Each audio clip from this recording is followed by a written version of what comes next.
welcome to our channel. If you love stories that give you chills, subscribe and turn on notifications. Today, I'll tell you two disturbing true stories about workers. Get ready for a journey into terror.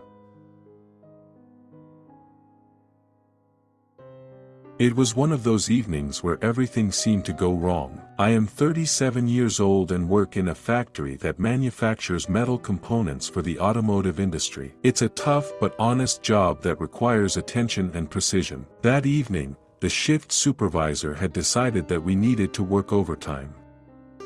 A large order had arrived at the last minute, and there were no excuses. The factory at night has a completely different atmosphere. The artificial lights dazzle you, and the constant noise of the machinery gets into your eardrums. After a while, you no longer notice it because it becomes part of your background noise. I wasn't alone, obviously. There were other colleagues of mine, like Luca, the typical joker who always tries to lighten the mood, and Marta, the most reserved and taciturn of the group, always focused on her work. Among us was also Daniele, the latest addition to our team. Right from the start, there wasn't a spark. It seemed he had targeted me with jokes and subtle comments that only I seemed to catch. During a coffee break, Luca threw a story into the mix about an incident that had happened years before, a worker who had gotten trapped in machinery during the night shift. Marta shook her head, clearly skeptical about these attempts to scare us. But I was distracted, watching Daniele who, off to the side, was staring at me with a mocking smirk. As soon as we returned to work, the tension between me and Daniele was palpable. Every time I passed by him, I felt his gaze on my back, as if he were waiting for the right moment to pull one of his usual heavy pranks. But that night, everything was going to change. It was almost the end of my shift when it happened. I was working near the conveyor belt, focused, when it suddenly stopped. Without thinking, I moved closer to inspect the problem when I heard a muffled laugh behind me. It was Daniele, watching me with an expression I had never seen before. Before I could react, the press suddenly activated, narrowly missing my hand. A shiver ran through my entire body. I screamed more out of fright than anything else and pulled back just in time. The shift supervisor and the others rushed over immediately and, after checking that I was all right, decided to stop work for the night. As we were leaving the factory, I couldn't help but think that what had happened was no accident. Daniele had stared at me just before the press activated, as if he knew what was about to happen. The next day, during the meeting called by the supervisor, the truth came out. During the night checks, tampering was discovered in the settings of the machine I had used, a modification that could have caused an accident. It didn't take long to connect the dots. Daniele was summoned for a confrontation and, faced with the evidence, had no choice but to admit his guilt. He claimed it was a moment of distraction, convinced that I was receiving undue attention from the bosses. His envy and frustration had driven him to commit such a dangerous and irresponsible act. Daniele was fired on the spot, and the tension that had characterized the past few weeks dissipated like fog in the sun.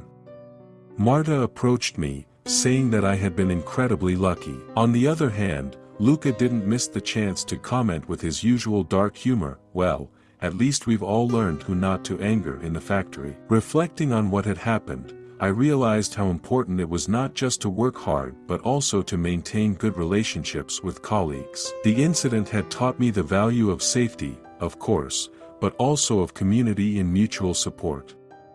In an environment like that, where every day you work closely with danger, knowing you can rely on others really makes a difference. The whole situation with Daniele has led me to deeply reflect on human dynamics within high-pressure work environments like ours. His extreme and dangerous action reveals a dark aspect of the human soul, where envy and resentment can grow to become something much more sinister.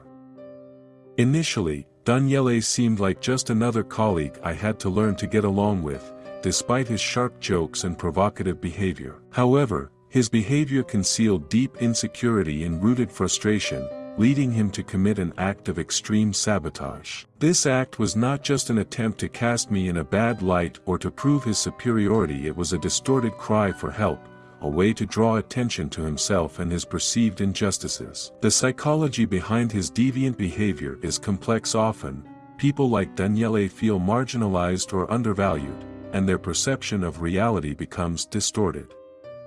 This can lead to the belief that the only way to restore balance is through drastic actions, without considering the potential devastating consequences of those actions. In the case of Daniele, his inability to manage his feelings of envy and his desire for recognition led him to violate one of the fundamental principles of our work environment: safety. His dismissal was an inevitable and necessary conclusion to the incident. Despite the severity of his actions, this event has served as a warning to all.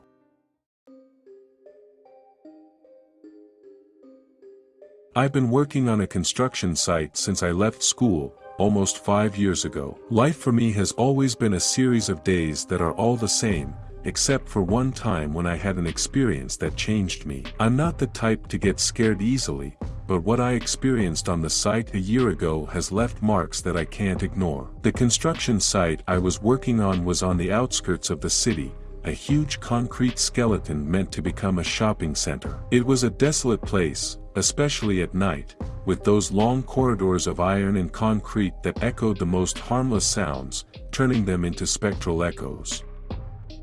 Our team consisted of about 10 people, all accustomed to hard work and heavy jokes, but none of us could have ever imagined what was waiting for us. It was a cold and damp November evening. We were tasked with working overtime to make up for the time lost due to a week of incessant rain. I was alone on the 6th floor, assigned to check some welds. My colleagues were scattered throughout the construction site, each engrossed in their tasks. The sound of welding machines, the pounding of hammers, and the distant shouts of my co-workers filled the air. I can't quite explain what happened, but in an instant, everything changed. A dull noise, like something collapsing, interrupted the usual bustle. In the following days, however, strange events began to multiply. Tools that disappeared only to be found in impossible places, lights turning on and off by themselves, and sounds of footsteps in empty floors. Despite our skepticism, the atmosphere had become tense, and jokes among us had become rarer. The situation reached a climax one evening when I was once again alone, working in a momentarily deserted wing of the construction site. I was about to finish when I distinctly heard heavy footsteps upstairs. Convinced that one of the others had stayed behind, I decided to go and check, despite the feeling of unease tightening my stomach. As I climbed the stairs, the noise grew louder, as if someone were dragging something heavy. Upon reaching the floor, however, there was complete darkness, utter silence. I turned on my phone's flashlight, and what I saw made my blood run cold. A series of muddy footprints led up to the edge of the building, where the parapet had not yet been installed. The footprints ended there, in the void. I rushed down to call for help, convinced I would find someone injured or worse. Along with my colleagues, we searched everywhere, but there was no sign of anyone. The police arrived, conducted their investigations, but nothing was ever found. No missing person report matched, no signs of violence, nothing. It was as if those footprints had appeared out of nowhere. From that day, work on the construction site changed. We sped up the pace. No one wanted to stay alone or work overtime. The tension was palpable, and many of us started looking for jobs elsewhere. I stayed, despite everything, perhaps out of stubbornness, perhaps because I didn't want to admit to myself that I was scared. The scene arrived months later, when, while digging for the foundations of a new wing, we discovered an old underground shelter dating back to World War II. Inside, there were remnants of what looked like a small encampment, with personal items, clothes, and a diary belonging to a soldier who, during a bombing, had been trapped there and never managed to escape. His last pages were a hymn to despair and fear. In the end, there's nothing paranormal, just the tragic story of a man forgotten by time, whose last moments were marked by terror and loneliness. But the thought of those footprints ending in the void, right above that buried shelter, still sends shivers down my spine and reminds me that sometimes the scariest ghosts are those we carry within.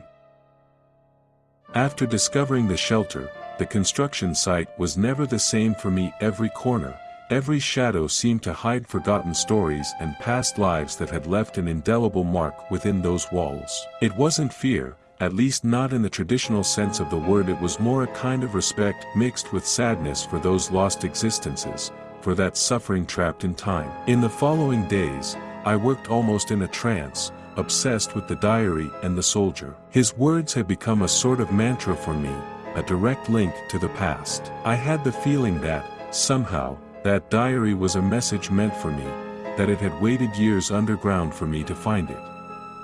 I didn't tell my colleagues anything, fearing they might think I was crazy, but one evening, while we were having a beer after work, I mentioned the story of the diary. The reaction was incredible. Instead of the ridicule I feared, I found interest, curiosity, and even a kind of emotion. Perhaps, deep down, we all feel the weight of that story. We had all been touched in some way by that discovery.